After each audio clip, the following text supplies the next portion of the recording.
Chapter 4. Connections and Consequences. After nearly escaping Mithrax and Midas, you found your way to a dwarven collective consciousness who revealed a terrifying piece of information. The old gods want to use our bodies to escape the underworld and return to the living world? That is what I fear, and if that is the case, they must be stopped. I shall look inward to find a solution, but your brother has been searching for a way to bring you back as well. Perhaps he will have some ideas. Cade, what do you mean? I apologize. All dwarves growing up knowing the dead can look into the lives of the living. I forgot it is not the same for you. We can? But they won't be able to hear us, right? There are realms of realm walkers conversing across the realms. Perhaps this qualifies? All you must do is imagine you are in a dark pool, nothing less, all around you. Then you may bend your inner eye where you will. You close your eyes, trying at first to concentrate before you realize you make more headway than when you simply let go. The void gives way to soft candlelight. Cade is face first in a book in the Royal Archives, brow pinched with tension, even as he sleeps. Cade, can you hear me? Huh? He blinks his eyes, slowly awake, then freezes, staring at you in disbelief. Rain, I thought you were... It can't be. This has to be a dream. It's not a dream, Cade. It's me. I knew it. I told them you weren't actually dead. He rushes forward to embrace you, only for his body to pass completely through yours. That's not entirely true. I am dead. We all are. So you just came to say goodbye? Well, no. I'm not letting things in this way. We do have a bit of a problem, though. You give Cade a quick rundown on all that's happened, his eyes getting wider and wider. So the Winged Warrior took our bodies to the old gods, and they're planning on using them to return to the world of the living. What? But there's a door of some kind out here. Once we get our bodies back, we can go through it and come home. Okay, so you just have to kill a bunch of gods. Easy, right? He's smiling, even as his lips tremble, trying so hard to be okay for you. Cade, take care of yourself. I'll try. It's just losing you again like this is even worse than the last time. I know, Cade. I know. Sure, it is adjusting much better to all of it, but I guess she's gone through it before with her grandmother. Well, she'll be happy to know her grandmother is the one who helped us when we landed here, and that she made it to the end. It'll be good for her to focus on something other than your funeral arrangements. She's been tinkering with the flower arrangements for days. Well, see if you can loop Churd in on the research you've been doing, and about how to get us back. I haven't made much progress. If there's anything else you want me to investigate, I'll let you know. You have to admit, this realm-walking thing comes with a lot of perks. He cracks a brief smile before his face falls again. I don't want you to go, even knowing you'll need me again soon. I always need you, Cade, and I'll see you again, I promise. Heart aching, you release the connection, snapping through the darkness, back to the temple of the end. Where you find most of your party watching you. Cade's doing alright, all things considered. He's willing to do research for us. What did the rest of you learn? My sister and father seemed well. So did my crew. Apart from having to deal with the typical noble squabbles, Thor and Edurn are doing all they can to take care of our people. Everything is as usual with the goblins. It seems like the temple is making quite a big deal out of my death. You look over to Mal, it's quiet, his eyes still squeezed tightly shut. Is Mal okay? We both wanted to check on the children, and he was worried about Ren and Vivi. How about Wallace? Who does he check with? Wallace bumps Mal's shin with his head, but still, he doesn't quite stir. Mal, you don't have to shoulder this alone. You draw him into a gentle hug, and after a moment he returns the embrace, eyes opening. Sorry, I got a little caught up there. Don't be. I can try reaching out to talk to them later if you want. Thanks, kid. I don't know what I'd do without you. If I may interrupt, I have consulted the immensity of myself, and believe the answer is quite simple and quite difficult. In order to keep the Ascendant from returning to life, you must do what they are attempting to do to you. You have to keep them apart from your bodies. You would have us fight the entire old Pantheon? And their whole city? Can they even be killed? All of us are dead already, after all. We do not know. They can be defeated, delayed. For you, perhaps that is enough. Can you help us? Revenge upon Nephara is tempting, but to leave this place would put all things at risk. What do you mean? Can they hurt you? I cannot be hurt, as you may understand it, but we can. The fight in the marketplace, we lost many souls before we could welcome them among us. Like the wilds, our city is a place between places. If a soul is taken before they meet me, they may move beyond our reach. And those two gods still searching for us. Your people are still in danger. I'm so sorry. We'll leave as soon as we can. Our brethren need no encouragement to fight the Ascendant. Their sacrifices will be remembered. We have lost our homes to the Ascendant again and again. It is why we hid beneath the sands. We won the fight by leaving the battlefield. But this time you shall not lose. We will draw their eyes, and then we will cut them out. There is no way to truly hide in the afterlife. If we give you our power, the Ascendant will know, and they will once again seek to destroy us. We wish to help, but I am not certain. It is rare for us to be uncertain. It is a great risk, yet we know you are creatures of hope.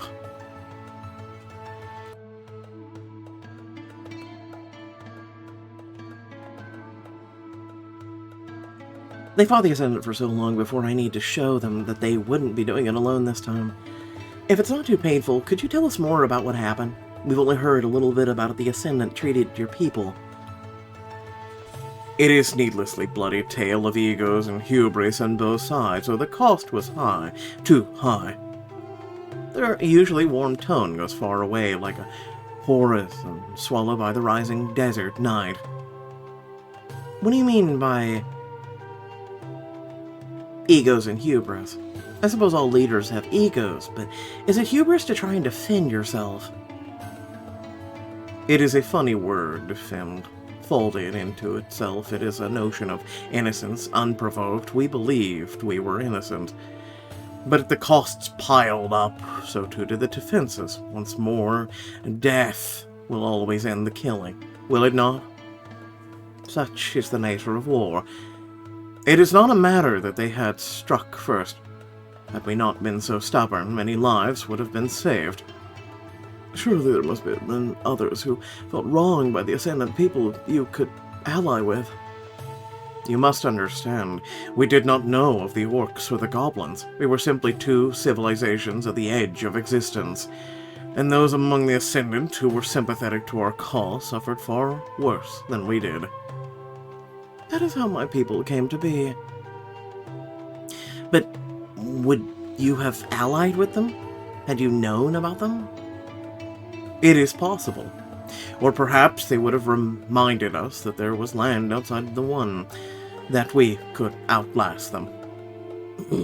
We'd felt we'd faced a miracle when the Ascendant diminished from this earth, but then their servants appeared. The Temple of Light. Yes. Elven soldiers and enslaved humans marched into our desert to end our existence. They blamed us for the loss of their gods. After the first skirmishes, there was a great debate.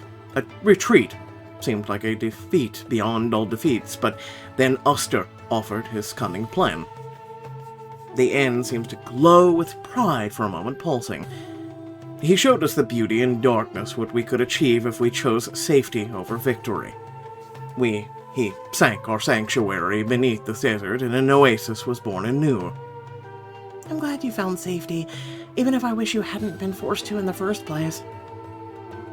And we're grateful that you and your people fought against the Ash Empress alongside us.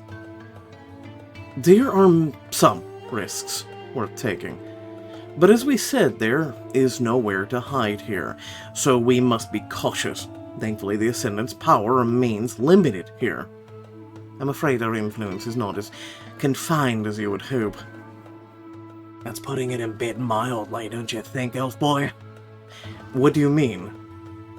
Hiding from the temple ended that conflict for you, but the temple only grew stronger in your absence, bolstered on the backs of Valoros dynasty.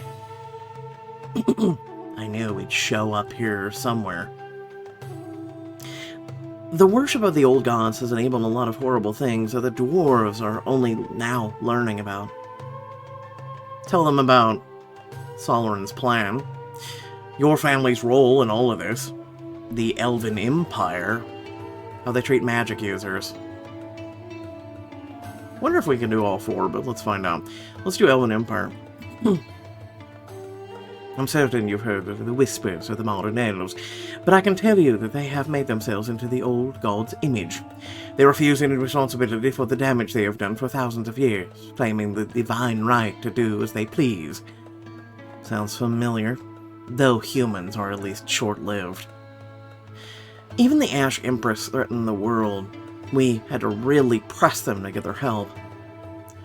Not to mention how they never acknowledged the whole enslaving humans thing.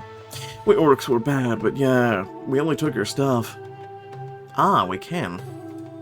Mal. The temple decided the best way to cleanse a powerful artifact was to sacrifice a bunch of humans they deemed unworthy.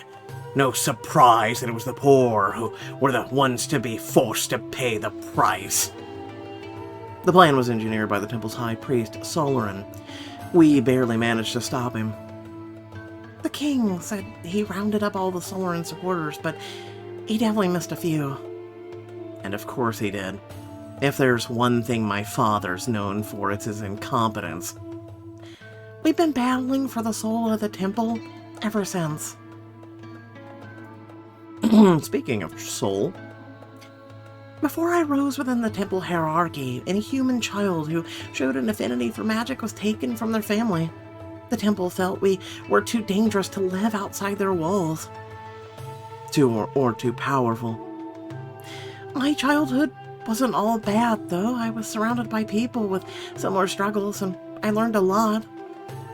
The temple also told you you needed to sacrifice your life, your very life force, to serve them. That is true. Tell them about your family's role. My family has claimed close ties to the temple and lied ever since we united the various states of Morella under the one banner. My father claims he didn't know the cruelties the temple was inflicting. I suspect it was more he simply turned a blind eye. There is little the powerful won't do in order to maintain their power. Arlan might not have a hair anymore, but I don't think the nobles who would take over are any different. They aren't. This is all very troubling. Nia has done great work in reforming the temple, and Tyrell has done the same with the elves, but it's slow going. Which is exactly why we need to stand united. If we prove the gods can be killed, the myth of their infallibility fractures. I have seen it in my own people after the death of my mother. Definitely stops those awkward, who are the chosen people arguments.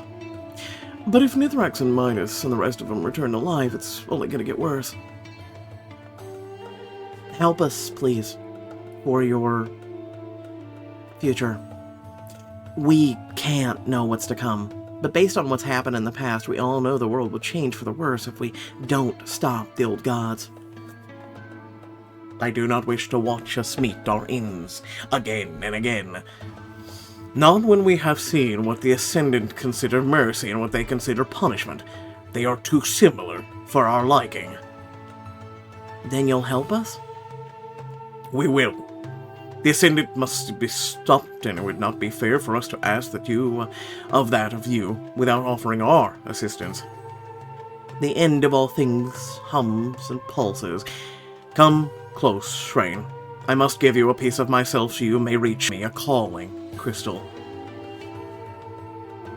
You step closer to the end, the heat growing, but not to the point of burning. It's more like soaking in a perfectly warm bath. You reach into the shining light, and for a moment you swear you can see thousands of faces looking back at you, a chorus of generations. Wow. Then you feel something solidify in your fingers, and you pull your hand back to find a glowing crystal resting in your palm. Call on us in moments of great need, and we will be with you. Thank you. We really appreciate it. Now come, Rain, and friends, we must away. We must away. Okay, the warmth of consciousness leads you to a dock further downriver from where you arrived, a familiar vessel bobbing in the water. The wraith? We worked from our fallen's memories on the battle against the one you call the Ash Empress. Some details may be lacking, but she will sail. So we can get there by boat? Yes, all rivers in the underworld make their way there in time, though some are more perilous than others. They are, how shall we put it, more vertical. Nothing my ship can't handle. Before we go, is there anything else you can tell us about the old gods? I want to know...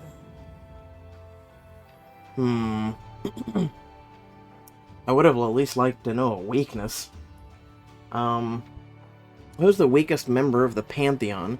About their city? Were they always so awful? We could work with that. I know the name is kind of a giveaway, but I figured I'd ask. I imagine they were not always called that. The one you call Ash Empress implied as much, though she was hesitant to give further details. Was she frightened? No, she was pained, in mourning, for what might have been or how it used to be. But if someone as kind as her mourned, there must be something worth mourning. Kind? I know she has done great wrongs in your time, but she was a friend to the dwarves once, and we honor her. You recall the scroll Elder Radomir gave Tyrell to show him the truth about the old gods, and the letter from Nefara. She stayed in Zeradun, didn't she, when she fled Nefara? She did. We promised to protect her, but when the High Queen said she would destroy us, your Empress returned to her. She knew it would be her undoing, and yet she did it. I never knew it. I'm sorry, Valix. I should have told you. No, I may have not believed it back then, but I'm still not sure I believe it, but it doesn't even sound like her. Every person is like a gem, multifaceted, yet parts lose their luster over years when they are not polished. You keep referring to her as the one we call the Ash Empress. Does that mean you know her true name? Aside from the Mother of Grey, we mean? It's not important, but I would really like to know. It is strange. I do not remember. But you were there, weren't you? You spoke to her? We were, and we did. We knew once, I think, but no longer. Do you know Valix? No, she was just my mother. And given my experience with her royalty, I imagine no one else called her anything other than Empress. There was a time when all of her children, all the elves, sang her name and praise, and yet it is lost to me. She was the mother to the elves? The Watcher didn't mention that. He told me that she was an old god, but he painted her as a villain. He didn't say anything about her, who she was before. Sounds like the standard old god behavior to me. Or servant of an old god, I guess. A construct of an old god, such creatures often begin as manifestations of their creator's will. Balix looks down at her feet. Where do you think the Empress, landed, anyway? Will she be in Elhellis with the other old gods? I am not sure.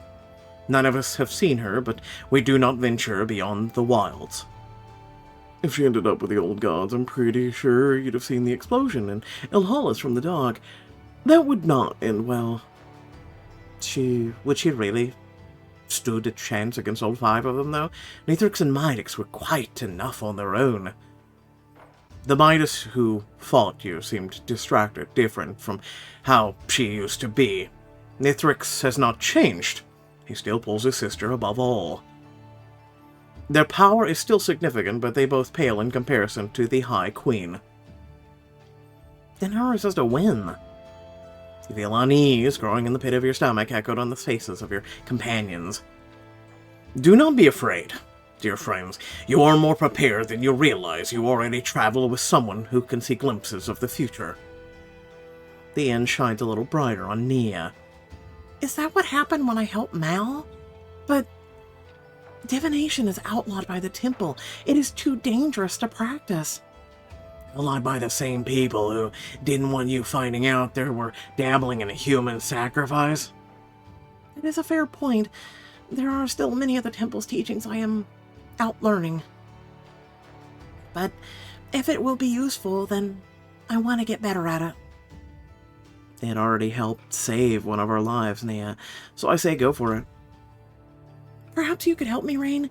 I've always found, I learn better by teaching, and having 2 people who can see the future is better than 1. Okay.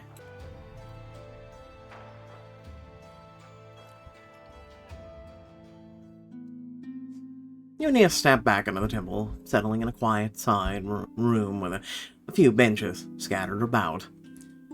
So, seeing the future, how do we start? Honestly, we only ever told to not start. Well, it didn't seem like you needed any help earlier today when you saw Nethrix attacking Mal, so how about we start there? What were you feeling? I was scared. So scared I was going to lose everyone. She blushes. I was angry at them for attacking us, at the fact we're even down here in the first place. At first, for not being able to do more to protect everyone. Nia, it's okay to be upset, even with yourself, but don't hold on to that blame. That was out of your control. But it sounds like you had a lot going through your head. I did, but I also felt more focused, like I have in a long time. Nia bites her lip, thinking. There was a moment where I told myself that if we only lost our memories, it might be alright. We would be together after all. That brought me a sense of peace. It reminded me of when I had to meditate with Cade. Since when does Cade meditate? When we lost you, he was afraid he wouldn't be able to keep up with everyone in a fight if it came to that. So, I taught him what I learned from the temple. Unarmed strikes, evasive maneuvers, and things even someone as small as me can do. And the meditation was one of those things? Yeah, I think it helped us feel more in control of our out-of-control situation. Do you think you can find that sense of serenity again? In the middle of battle? I don't. Let's just start with this room, okay? I'll hold my hands behind my back and I'll count some numbers on them. You tell me what number's coming next. She looks a little nervous, but nods and closes her eyes, and you begin to count on your fingers. 1, 2, 3. Come on, Rain. I could have guessed that. Oh, hey, you didn't know I was going to start with 1. You only knew the right answer because you saw it. But if you want more of a challenge, I'll give you the middle finger. Which finger am I holding up?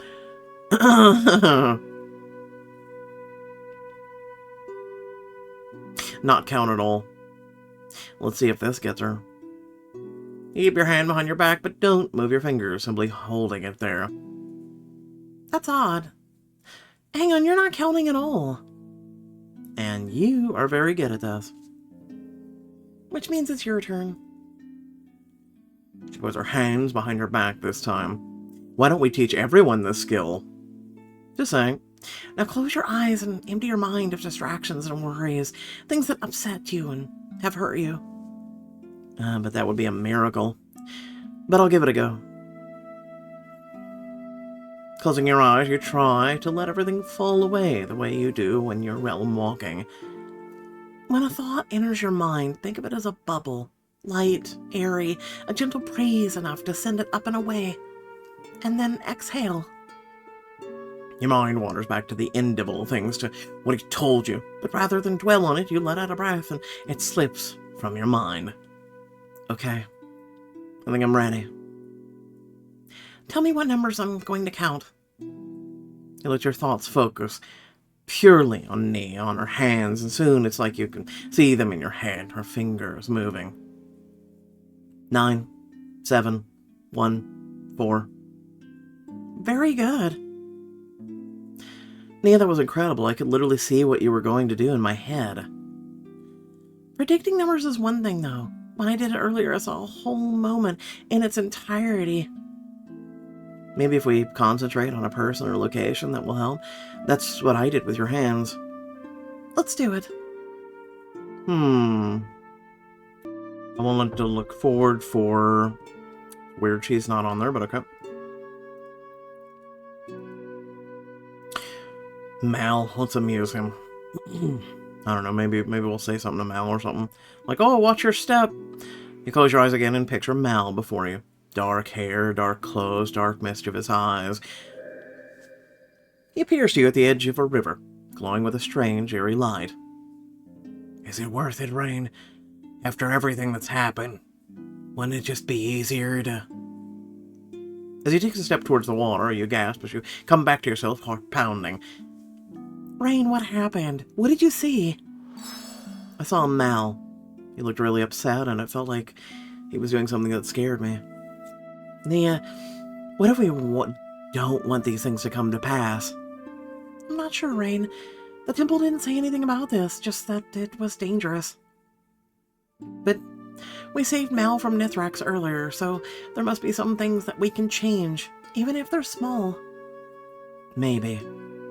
I think the future as a whole can be changed. Just look at all the crazy ways we saved the world. There's no way that's how things were supposed to happen. I wouldn't say that, but... Yeah, I'd like to think we all have control over our own fates. But since we don't know when that vision will come to pass, we'll just have to look out for the signs of it. That way we can stop it from happening. Should we tell everyone what we saw, or will that make it come to pass? Ah, that's a good question. I'm starting to think, or see why the temple banned divination. It certainly comes with a lot of complications, and the temple never liked those. You learn the elite skill.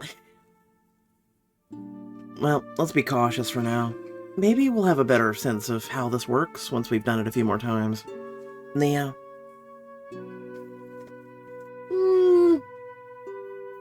I see a kiss in our future. Funny, I saw the exact same thing. You pull her close, place your hands on both sides of her face as you kiss her, tasting her spun sugar and warm citrus. You revel in her softness. When hunger rises within her, the affectionate kitten becomes a tigress. Row. Rain. She throws her arms around your neck, clutching you close as she crashes her lips together again, chasing away all your lingering fears. Your breaths come short as you break apart, your own need for her growing, but you force yourself to pause, gazing into her sparkling eyes. Hells, as much as I don't want to, we should probably get back to the others. They'll be missing us, and Mithrax and Midas are coming. Nia steals another quick kiss before she steps back, taking one of your hands instead. That's all right. I don't need to see into the future to know we'll get to do this again. It's a date.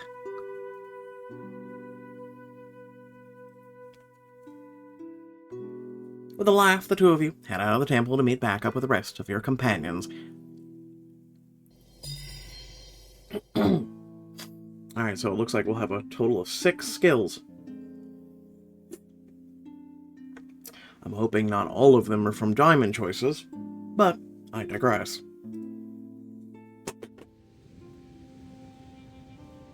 You board Imtora's new wraith and sat down the river. The only sound of the noise of the water lapping at the hull until Imtora speaks. How many dwarven souls do you think Nithrix and Minix have taken by now? Too many. I know they said they wanted to do it, but I wish they had been another way. We'll just have to make sure their sacrifice isn't wasted. Do you take a deep breath, trying to let Nia's words soothe you, only for a sharp pain to shoot through your mind. You clutch your head as the sound of broken wood, unearthly steel fills you, your vision blurring for a moment as a menacing figure advances. Oh no. You blink, and he's gone, and you whip around towards the rest of your friends. They're coming. That was the weakest boom I've ever heard.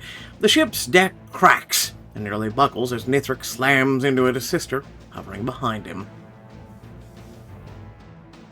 Wallace jolts in surprise at the loud noise and goes scrambling below deck. Oh, did you miss us? Not at all. Start with the construct. Nithrix nods and launches himself at Valix. You rush to get between them.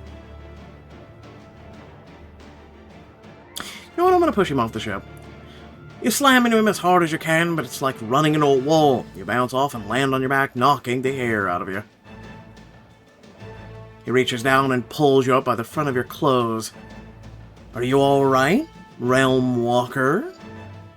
I think... Wait, why are you humoring him by answering him? Good. He throws you across the deck and you groan as you land, struggling back onto your feet.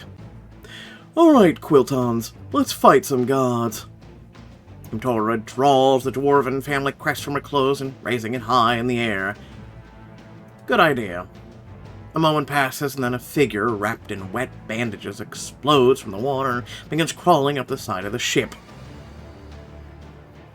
Not these guys again. More follow until there's half a dozen ancients gathered on the deck. One of them jumps on Nithrix, tearing at his shoulder. Look, zombies are useful. Oh, gross. Get away. He throws the ancient off of him, only to be swarmed by more as they pile on top of him. Ah, looks like they're on our side this time. Ugh! You turn to see Imtora drop the crest, the metal clanging red hot, and it shatters as it hits the deck. Oops! I don't like you. The ancients around Nithrix crumble to dust, but he's left breathing hard. Please tell me that one of you have a plan. Don't look at me, Princeling. I'm an improviser. We've got to work together. Tyrrell, enchant my scythe. With pleasure. Tyrrell holds his hands out, and wind swirls around the curved blade, billowing like a thunderstorm. You swipe at Nithrix, and lightning chains out to meet him. Each time you clash, there's sparks, and he winces at every blow. Oh, that hurts, you know. What's wrong? I thought you wanted a challenge. Unfortunately for you, little mages, I spar with my sister, and you are nothing compared to her. He clangs the sword against the shield. The reverberating sound echoes in your head, and you all fall to your knees. Plug my ears, make a louder sound.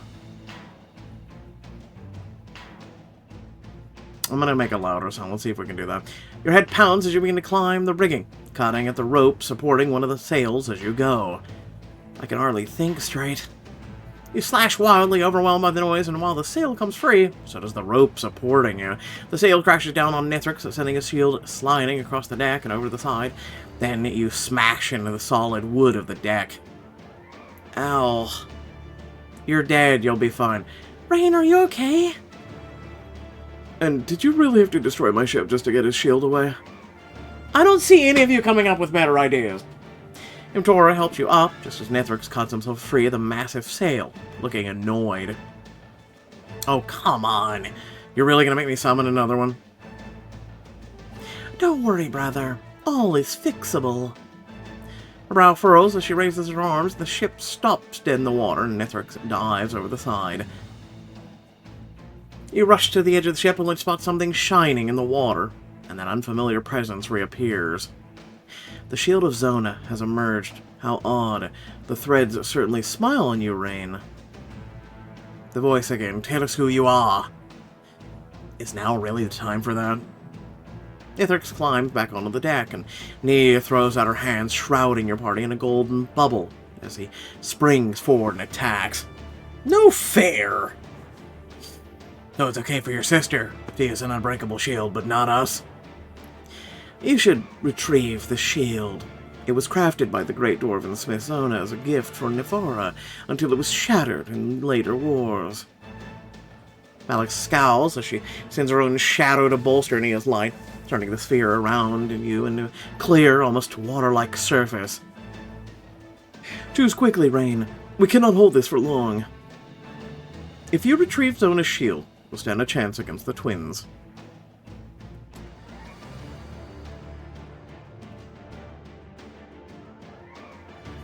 Thank you. You feel the voice retreat as you rush out from Nia's shield and leap into the water. You swim to the bottom of the river, the water growing colder and colder the closer you get, but that dissipates the moment you put your hands on the shield. Level up!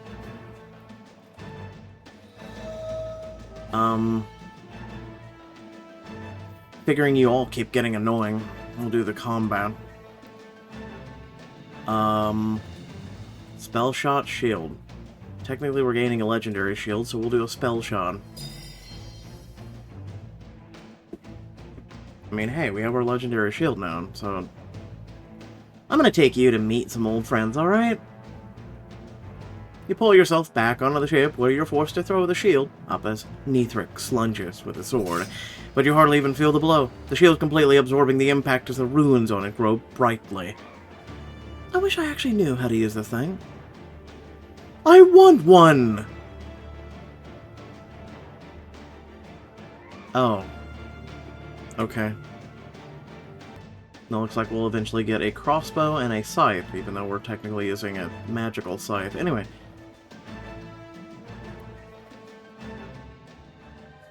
You all scatter across the deck, surrounding Nithrix, but as you dart past Midas, you notice that she doesn't even seem to react to your presence. It's then that the end of all things words echo in your mind. The Midas you fought seemed distracted, different from how she used to be. Nithrix has not changed. He still puts his sister above all. I wonder... Spinning on your heel, you lunge at Midas, slamming the shield of Zona in the glowing aura around her. The moment your two shields connect, hers shatters into 1,000 of glowing particles. Ah! No, you don't. You swing again. This time she dodges backwards, eyes wide, as she reconjures her shield. Then the whole world seems to shake and the ship lurches forward as the river current picks up again. New plan. Everyone go after Midas. No! Nithrix moves faster than you've ever seen him, getting between you and his sister. All playfulness gone. Go shield to shield with him. He didn't have a shield! Whatever. Dive past him. You feint to the left and then run to the right, but he's just too fast. He grabs you and whips around, throwing you back in front of him. Your right foot's your telling. You just can't help yourself, can you? You're annoyed, but it is valuable information. You dig your right foot into the ground and feint again, this time darting past him. Nia and Valix hurl magic at her shield, while Tyrell and Aaron strike against it. Yet Midas, once again, doesn't even seem to notice. This still isn't working. Every magic has a weakness. The gods are no exception. Then find it. We have to disrupt her concentration again. And how exactly do we do that? Search the future. You force yourself to pause. Find the place of serenity you explored with Nia earlier. Your vision shifts, and while you're standing on the deck of the ship, Tyrrell has his hands raised in the air, magic building between them. No! A bolt of lightning strikes the very top of her magical shield, piercing straight through it. In the blinding flash of light, you're shunted back to the present. I know what we have to do. Tyrrell, strike the top of her shield with everything you have. Lightning gathers in his hands, sparking and deadly, and then he sends it crashing into the very top of her shield. No! Her shield shatters apart, and her feet hit the ground as the world shakes again, making her stumble back. Sweep her legs. You slam your foot into the side of her leg. She falls back, smashing her head into the railing. You know, if you were still floating, you wouldn't have this problem. But it seems like you're having trouble concentrating. Get away from her! Ezrex reaches for you, but Mal dashes forward to meet him, spinning his spectral daggers in his hands. You and me, big boy. I continue to like you, human, but this is not the time. Wait until you meet me. Alex springs at him, spectral glaive shrouded in shadow. Midas's hands begin glowing with magic, but stops when you take another swing at her. I'm the one you should be worried about. Her lips curls in a furious sneer. She materializes a needle-thin blade and slices across your cheek. Fine, if you want death, I will show you death. With a snap of her fingers, you feel your limbs calcifying, freezing you in place. No one is dying today. Aaron cuts a group of barrels loose, setting them rolling across the deck right at Midas. She freezes them in place too, but then Imtora smashes into her, cutting through her robes. Except maybe you. They haven't managed to injure her, but they've distracted enough to return just a little movement to your body. Move faster than she can. You close your eyes for an instant, recalling the rush you felt the first time this speedy magic moved within you. The world slows to an elegant dance around you, a series of portraits for you to observe as you see fit. I have to end this here and now. You charge straight at Midas, using your speed to tackle her off the ship, and you both careen off the deck and into the water. I can't! Midas gasps as you both hit the water, and it's like the whole world falls out beneath you. You come slowly on a rocky shore, surrounded by your equally disoriented party. Well, looks like we made it to the dwarven afterlife. Where's my ship? I miss my ship. Oh wait, there it is. Wallace nudges your shine. You wrap a comforting arm around him, running your fingers through his feathers. It's okay, little guy, we're safe. Are you? You raise your eyes and you find the wraith floating in front of you, but then you notice all the people.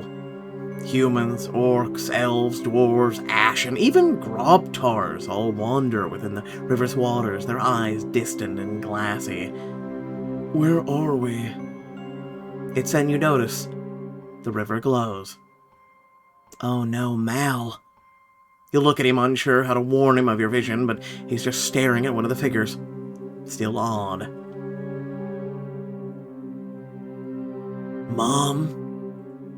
Oh no. Oh no. Anyway, without further ado, thanks for watching. Please remember that if you did enjoy the content that I do, to like, share, and subscribe. Be greatly appreciated. Also, consider supporting the channel.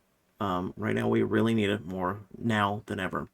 Aside from that, let me know your thoughts down in the comment section. But aside from that, thank you all once again for watching and tuning in, and I'll catch you all in the next video. Peace out.